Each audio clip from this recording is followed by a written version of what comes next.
పుణ్యమూర్తుల దివ్యగాథల నుండి ఈరోజు మూడో రోజు కూడా సృష్టి రహస్యాన్ని గురించే మనం కొనసాగిద్దాం. నిన్న ఈ సృష్టి ఎప్పుడు ప్రారంభమైందో ఎప్పుడు అంతమవుతుందో ఊహకు అందని విషయం అని తెలుసుకున్నాం. అంటే ఈ సృష్టి చక్రం నిరంతరం నియమ నిబంధనలతోటి తిరుగుతూ ఉంటుందన్నమాట. అంటే చక్రం ఎలా తిరుగుతుందో అలాగే తిరుగుతుంది. అంటే ఇప్పుడు మనం వేసవికాలం అని మొదలెట్టామనుకోండి, వేసవికాలం తర్వాత వానాకాలం వస్తుంది, ఆ తర్వాత శీతాకాలం వస్తుంది. అలాగే 6 ఋతువులు, అలాగే 12 నెలలు ఈ 3 కాలాల్లోనే ఉంటాయి కదా. అలా అవే మళ్ళీ పునరావృతం అవుతూ ఉంటాయి. అంటే అదే చక్రము అంటాం అనమాట. చక్రంలో కింద భాగం దగ్గర ఒక బిందువుని పెట్టామను అంటే ఒక చుక్క పెట్టామనుకోండి, అది తిరిగింది అనుకోండి, మళ్ళీ కిందకు వచ్చి ఆ చుక్క మళ్ళీ తిరుగుతుంటే రెండో చుట్టూ అంటాం. అంతే కదా. అంటే అలాగే అలా తిరుగుతూ ఉంటుంది ఈ కాలచక్రం. దీనికి అంతం లేదు. అయితే పంచమహాభూతాలని అంటే ఈ సృష్టిలో పంచమహాభూతాలు ముందుగా భగవంతుడు సృష్టించాడని మొదట్లో చెప్పుకున్నాం కాబట్టి ఆ పంచమహాభూతాలని జయించిన వారు కానీ లేక కాలచక్రాన్ని అడ్డుకొనిన వాడు కానీ మానవ మాతృలలో ఎవరూ లేరు. రాజ్య పరిపాలనకు ఏ విధముగా మంత్రులు, న్యాయాధిపతులు, పరిపాలకులు అవసరమో అదే విధముగా ఈ సృష్టి స్థితి లయాలకు బ్రహ్మ విష్ణు మహేశ్వరులే కాక అనేక మంది దేవతలు, దిక్పాలకులను భగవంతుడు నియమించాడు. అలాగే ఒక రాష్ట్రాన్ని, దేశాన్ని రాష్ట్రాలుగా, రాష్ట్రాన్ని జిల్లాలుగా, జిల్లాలని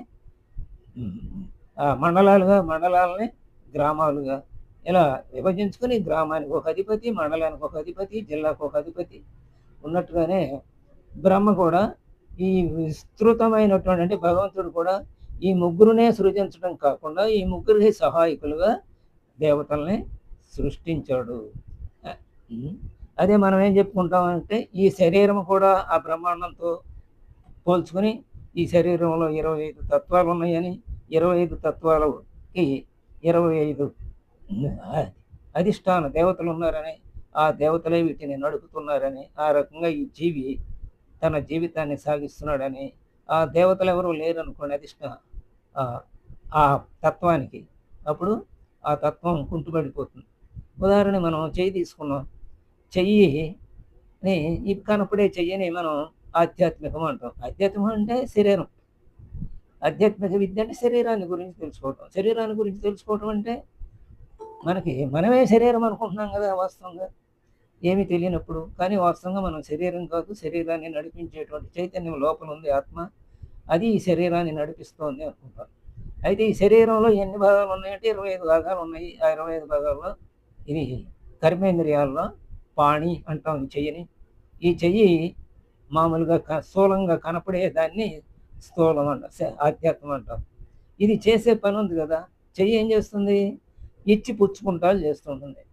అంటే ఇంకా రకాల పనులు చేసినా ఇవ్వటం, పుచ్చుకోవటం అనే భావంతోనే చెప్తాం. ఏదైనా సరే చెయ్యి చేసే పని అది.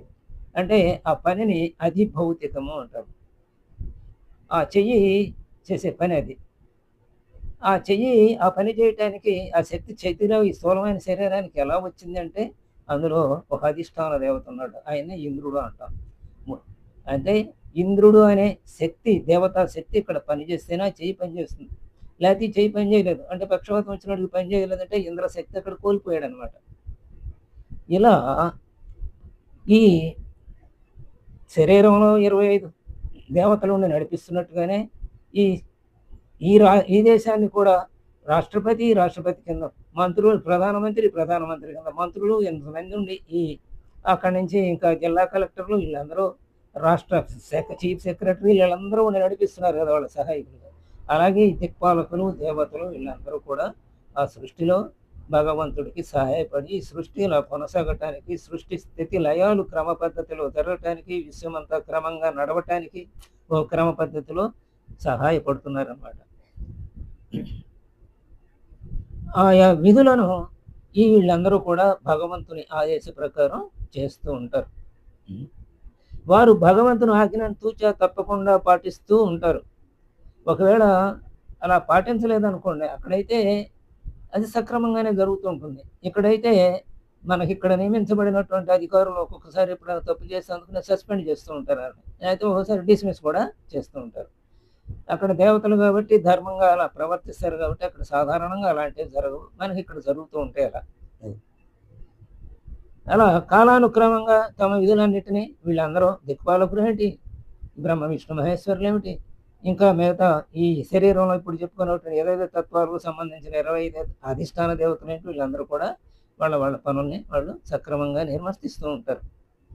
ఈ సృష్టిలో రాత్రి పగలు ఎలా ఉన్నాయో అలాగే మంచి చెడులు కూడా ఉన్నాయి.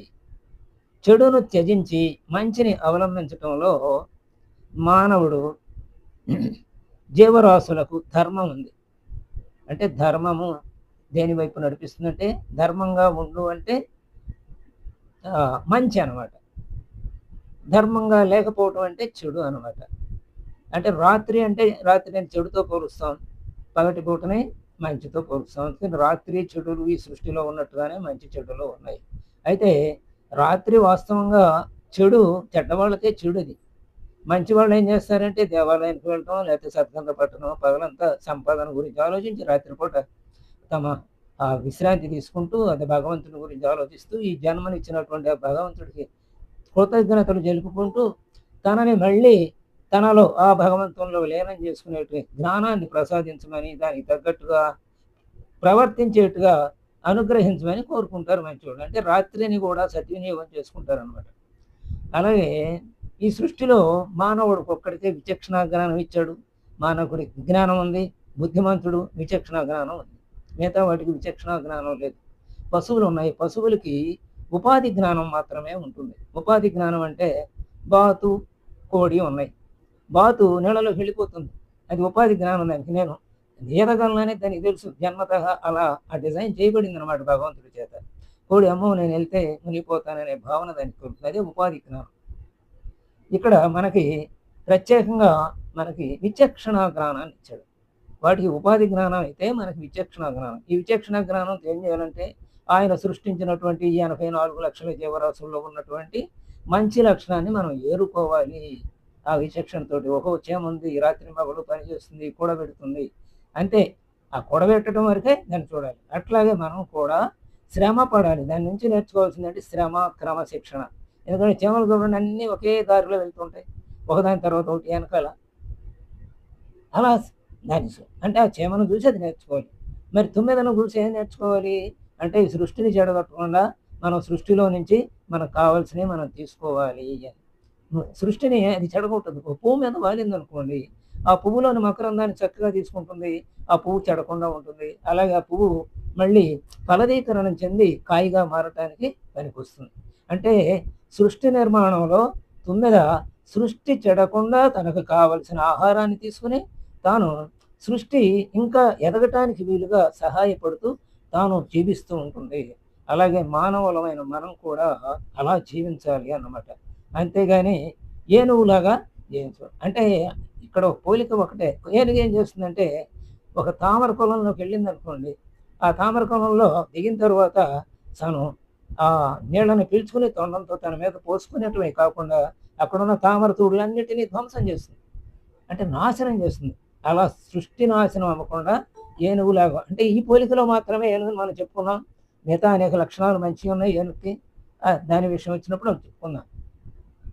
అలా ఏనుగులాగా కాకుండా మనం సృష్టిని శోషింపజేయకుండా మనం సృష్టితో మమేకమై సృష్టిలో మిగతా జీవరాశి కూడా బ్రతకటానికి వీలుగా మన జీవితాన్ని మనం నడుపుకోవాలి అని చెప్తుందన్నమాట.